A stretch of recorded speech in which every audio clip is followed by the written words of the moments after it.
எல்லாம் வல்ல இறைவனின் பொற்பாதங்களை மனமொழி மெய்யால் போற்றி பணிகிறேன். அதிகாலை பிரார்த்தனை வகுப்பிலே கலந்து கொண்டு பிரதிதினமும் நிகழ்ச்சி நிரல் தொடர்ச்சியாக மேருமந்திர பாடல் வரை, கடவுள் வாழ்த்திலிருந்து தொடங்கி மேருமந்திர பாடல் வரை சிறப்பான நிகழ்வுகளை வழங்கி வரும் அனைத்து பங்களிப்பாளர்கள், பார்வையாளர்கள் மற்றும் நெறியாளர் தொடர் தொகுப்பாளர்கள் அனைவருக்கும் எனது பணிவான வணக்கத்தை தெரிவித்துக் கொள்கிறேன்.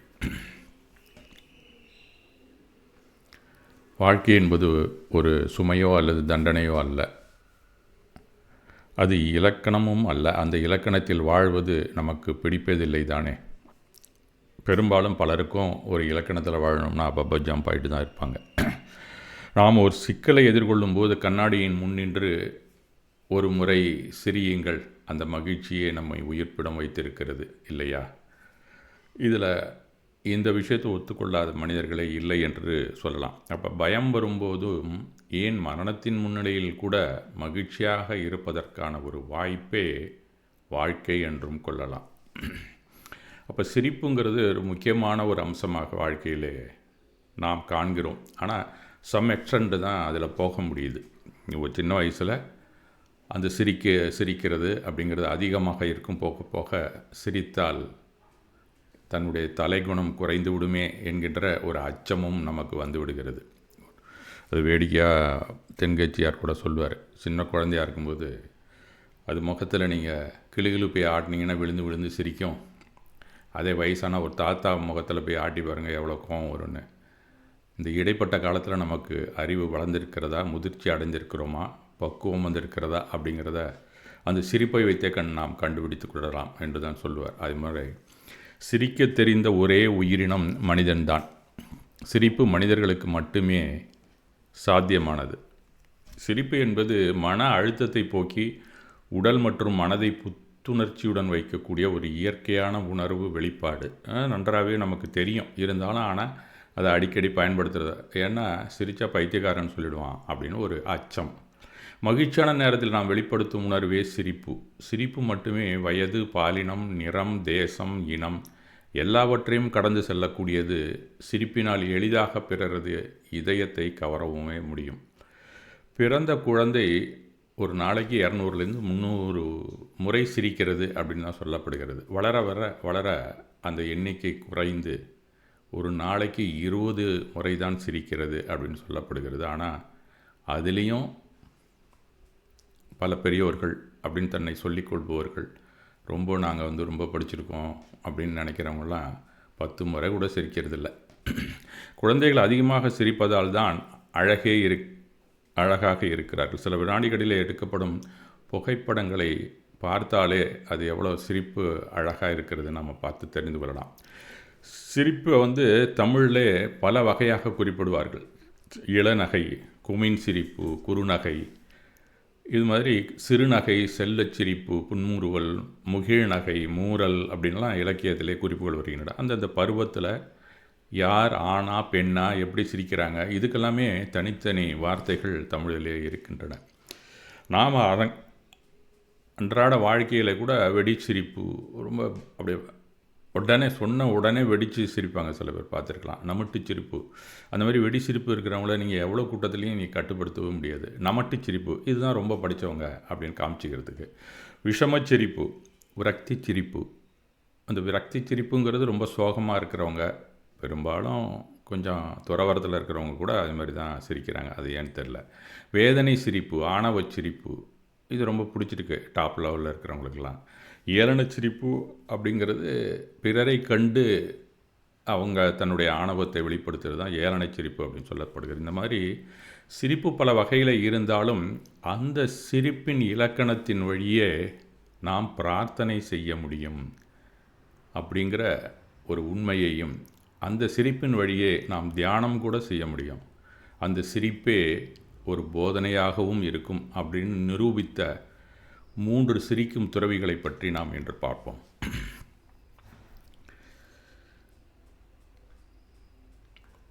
பழைய சீனாவில் 3 முதிய துறவிகள் வாழ்ந்து வந்தார்கள்.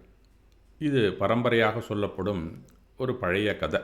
ஆக்சுவலாக அவர்கள் எப்போதும் ஒன்றாகவே எங்கே போனாலும் சேர்ந்து தான் போவாங்க. மக்கள் அவருக்கு பேர் என்னன்னு தெரியல. ஏன்னா அவங்க யாரும் கேட்கல, வரலாற்றுலேயும் குறிப்பு இல்லை.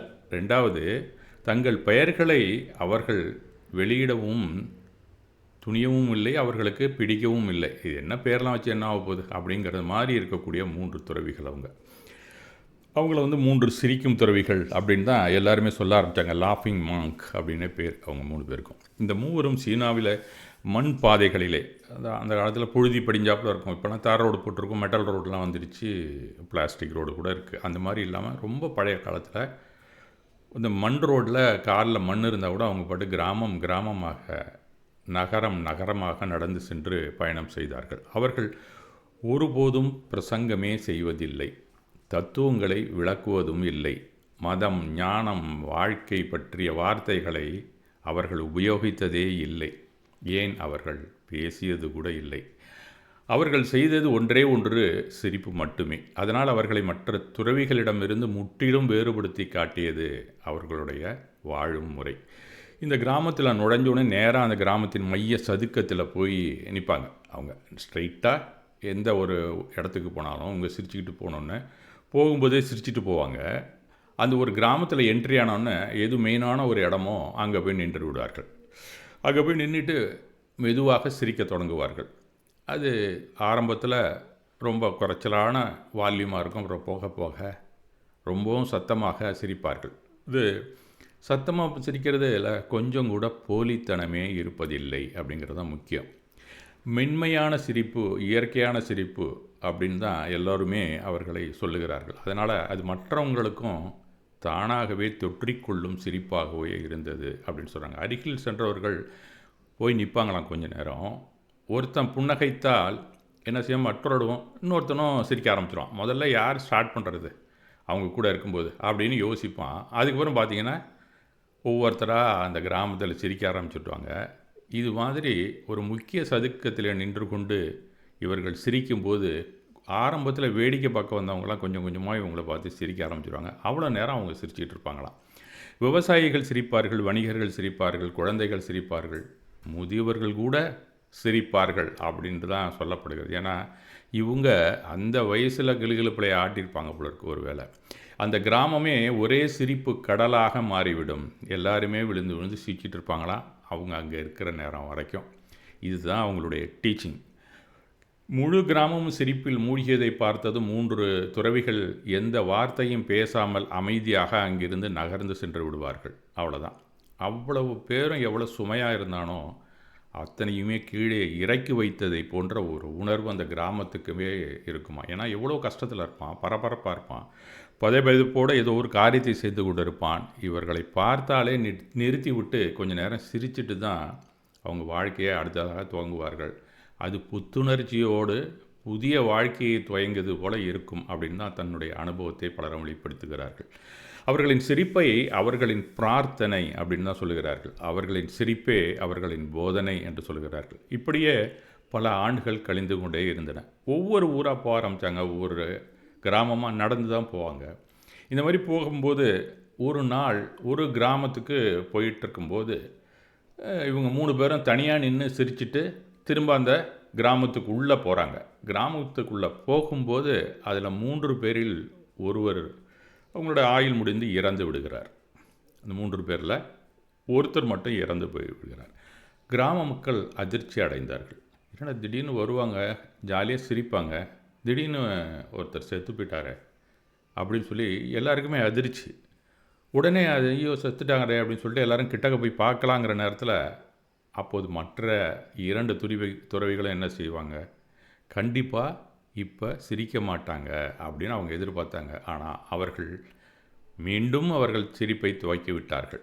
மீதம் இருந்த துறவிகள் என்ன செய்வாங்க, அவருடைய நண்பர்கள் தானே இறந்து விட்டார் அப்படின்னு சொல்லி இவங்க இறுக்கமான முகத்தோடு இருப்பார்கள் அப்படின்னு எதிர்பார்த்தாங்க. ஆனால் அந்த 2 துறவிகளும் முன்பை விட இன்னும் அதிகமாக சிரிக்க தொடங்கினார்கள் அப்படின்னு தான் குறிப்பு வருகிறது. அதில் மற்றவர்கள் எல்லாமே குழப்பமடைந்து விட்டார்கள்.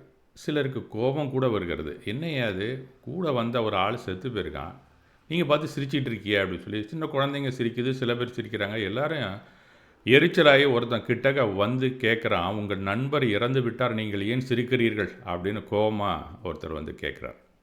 அப்போது அந்த 2 துறவிகள் முதன்முறையாக ஒரு விஷயத்தை எல்லோருக்குமே விளக்கினார்கள். அவங்களுக்கு புரியல, ஏன்டா இருந்தாலும் சிரிச்சிட்டு இருக்கான், எந்த நேரத்தில் சிரிக்கிறதுன்னு கூட தெரியல, இவன்லாம் ஒரு துறவியா அப்படிங்கிற மாதிரி கோபத்தில் அவங்கெல்லாம் கிட்டக்க போய் சில பெரியவர்கள் மட்டும் அணுகும்போது, நாங்கள் மூவரும் ஒரு முறை ஒரு பந்தயம் வைத்தோம், யார் முதலில் இறப்பார் என்று அப்படின்னு சொல்லி அவங்க பந்தயம் வச்சுருந்துருக்காங்க. அப்போது அவர் அந்த பந்தயத்தில் இவர் வென்று விட்டார் அப்படின்னு சொல்கிறாங்களாம். அதாவது அவர் செத்துப்போனால் அதுக்கப்புறம் நீங்கள் அழக்கூடாது, நீங்கள் அப்போயும் உங்கள் வாழ்க்கையை சிரிப்பாகத்தான் தொடர வேண்டும் அப்படிங்கிறது தான் அவருடைய வேண்டுகோளாக இருந்ததாக அவர்கள் தெரிவிக்கிறார்கள். அதனால்தான் நாங்கள் அவரது வெற்றியை கொண்டாடுகிறோம் சிரித்து அப்படின்னாங்க. அது மட்டுமல்ல, இறந்த அந்த துறவி ஒரு வேண்டுகோளையும் அவங்களுக்கு வச்சுருக்கார். என்ன பண்ணார்னா, என் உடலை தீயிடும் முன் என் ஆடைகளை மாற்ற வேண்டாம், நான் ஒரு நாளும் அழுக்காக இருந்ததே இல்லை, உடல் மட்டும் இல்லை மனசுலேயும் அழுக்கே அந்த 3 பேருக்கும் இல்லை, உலகத்தின் எந்த அழுக்கும் என்னை தீண்டியதும் இல்லை, ஏனெனில் நான் எல்லா அழுக்குகளையும் சிரித்தே கழித்து விட்டேன், கடந்து விட்டேன் அப்படிங்கிறார். அதாவது அசிங்கங்களையும் விமர்சனங்களையும் வரும் துன்பங்கள் துயரங்கள் அனைத்தையும் சிரித்தே கடந்து விட்டேன் அப்படின்னு சொல்லி அவர் சொன்னதாக இவர்கள் எழுதியிருக்க. அவர் வாயால் வாக்குமூலம் கொடுத்துட்டு போயிருக்காரு. நான் இறந்தால் என்னுடைய உடலை நான் என்ன ட்ரெஸ்ஸு என்ன அழுக்காக இருக்கேன் அப்படின்னு நீங்கள் நினைக்கிறீங்களோ, ஆனால் அதெல்லாம் எதுவுமே இல்லை, அப்படியே தீயிலிட்டு கொளுத்தி விடுங்கள் அப்படின்னு சொன்னாராம். அவரது விருப்பப்படியே அவர் அணிந்திருந்த அந்த பழைய உடைகளுடனே உடையில் சிதையில் அந்த தீயை மூட்டி இருக்கிறார்கள். தீயை மூட்டினோடனே கொஞ்ச நாளைக்கெல்லாம் என்னாச்சு,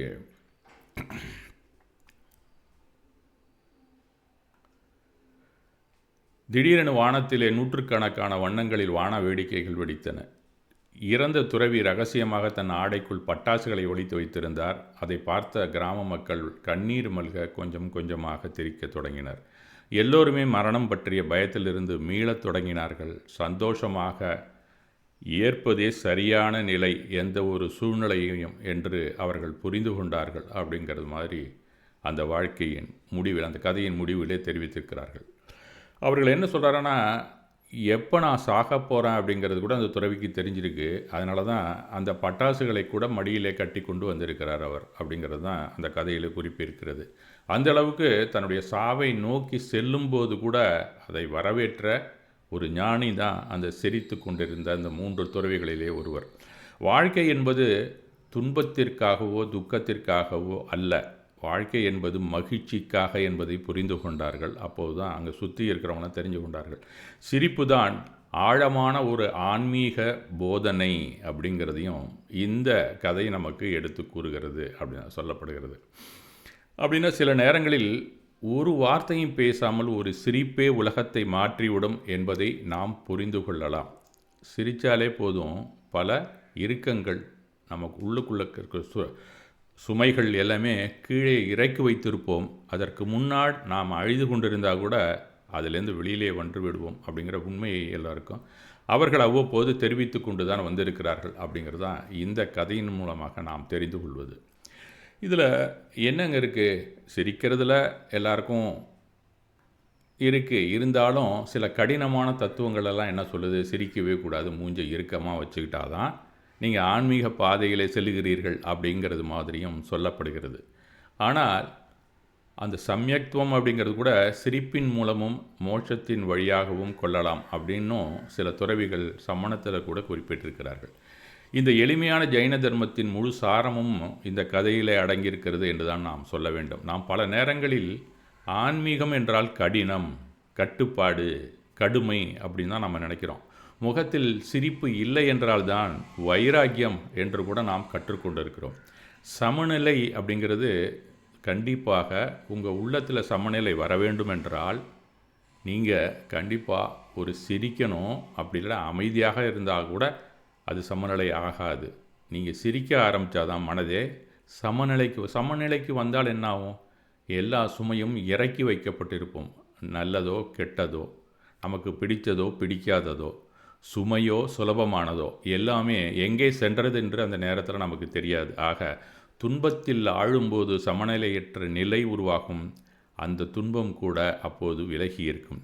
அப்போது சமநிலை அழுகையானாலும் சிரிப்பாலும் ஏற்படுத்தலாம். இரண்டிலும் ஒன்றுக்கு பின் அமைதியை நாம் காண முடியும். இங்கே இந்த 3 துறவிகள் ஒருபோதும் எங்குமே உபதேசம் செய்யவில்லை. ஒருபோதும் என் வழியே சரி என்றும் கூட சொல்லவில்லை. ஒவ்வொருவரும் அவரவர் புரிதலின்படி சத்தியம் வெளிப்படுத்தினார்கள் என்பதை மற்றவர்கள் எல்லோருமே அறிந்து கொண்டார்கள். வார்த்தைகள் வாதத்தை உருவாக்கும். மௌனம் தீய உணர்வை கூட உருவாக்கலாம். ஆனால் இவர்கள் வார்த்தைகளை தவிர்த்தார்கள். சிரிப்பை மட்டுமே தேர்ந்தெடுத்தார்கள். அவர்கள் சிரிப்பு யாரையும் காயப்படுத்தவில்லை, யாரையும் இழிவுபடுத்தவில்லை, யாரையும் கட்டாயப்படுத்தவும் இல்லை. இதுவும் ஒரு அகிம்சை சிரிப்பு தான். அவர்கள் மனதால் காயப்படுத்தவில்லை, வார்த்தையால் செயலாலும் காயப்படுத்தவில்லை. அதனால் ஒரு கிராமமே அவர்களுடன் சிரித்தது. அதனால் கர்மமோ எந்த பந்தமோ எந்த துக்கமோ அவர்களிடத்தில் இல்லவே இல்லை என்பதுதான் நிரூபணமாகிறது. எனக்கு இது கிடைக்கவில்லை, அவன் அப்படி செய்தான், அவர்கள் என்ன நினைப்பார்கள், இப்படியெல்லாம் ஆசை, அகங்காரம், மோகத்தின் விளைவு இதெல்லாம் நாமே சிரிக்க முடியாமல் தவிர்த்து கொண்டிருக்கிறது நம் வாழ்க்கையிலே. இந்த 3 துறவிகள் அந்த 3ஐயும் பார்த்து சிரித்தே தன் வாழ்க்கையை கடத்தியிருக்கிறார்கள் என்பதே இதன் பொருள். ஆசை இல்லை, அதனால் ஏமாற்றம் எங்களிடத்தில் இல்லை. அகங்காரம் இல்லை, அதனால் கோபம் எங்களுக்கு வருவதே இல்லை. மோகம் இல்லை, அதனால் பயமே இல்லை. அதிலும் மரணம் கூட எங்களுக்கு பயமாக தோன்றவில்லை அப்படின்னு தான் அந்த துறவிகள் நிரூபித்திருக்கிறார்கள். முழு கிராமமும் சிரித்தது. அவர்கள் அங்கிருந்து நகர்ந்தார்கள். எங்களுக்கு சீடர்கள் வேண்டாம், புகழ் வேண்டாம், பெயர் வேண்டாம், இதுதான் சரியான வைராக்கியம் என்று நிரூபித்து சென்றிருக்கிறார்கள். விடுதலை வைராக்கியத்தில்தான். ஒரு நாள் அந்த மூவரின் ஒவ்வொருவர் உடல் தன்னுடைய ஆன்மா அந்த உடலை விட்டு நீங்கியது அப்படிங்கிறது கூட அந்த வைராக்கியத்தில் ஏற்பட்டது தான். மக்கள் நினைத்தார்கள் அப்போது அவர்கள் அழுவார்கள் என்று. ஆனால் மற்ற இருவர்களும் அப்போதும் கூட சிரித்தார்கள். அதனால் சுகம், துக்கம், லாபம், நஷ்டம், வெற்றி, தோல்வி எல்லாவற்றிலுமே சமநிலை உணர்வு இந்த சிரிப்பில்தான் வருகிறது அப்படின்னு தான் இந்த கதை நமக்கு கூறுகிறது. ஆன்மீகம் என்பது முகம் சுளிப்பது அல்ல. ஆன்மீகம் என்பது உலகத்தை வெறுப்பது மட்டுமல்ல. ஆன்மீகம் என்பது வாழ்க்கையை நிராகரிப்பது அல்ல. ஆன்மீகம் என்பது வாழ்க்கையை முழுமையாக ஏற்றுக்கொள்வது, சிரிப்புடன், அகிம்சையுடன், சம்யக்தத்துடன் வாழ்வதுதான். கோபம் வந்தால் சற்று சிரி, இழப்பு வந்தால் சமமாக இரு, அவமதிப்பு வந்தால் அகிம்சையை நினை. இதுதான் நமக்கு நம் தத்துவங்கள் நமக்கு வழங்கி கொண்டிருக்கின்றன. சிரிப்பு யாரையுமே காயப்படுத்ததாக இருக்கட்டும், சிரிப்பு கருணையில் இருந்து வரட்டும், அதுவே சாதனை. சம்யக்தத்தில் பிறந்த சிரிப்பே உண்மையான சிரிப்பு என்று கூறி என் உரையை முடித்துக்கொள்கிறேன். மீண்டும் ஒரு நாள் சந்திப்போம்.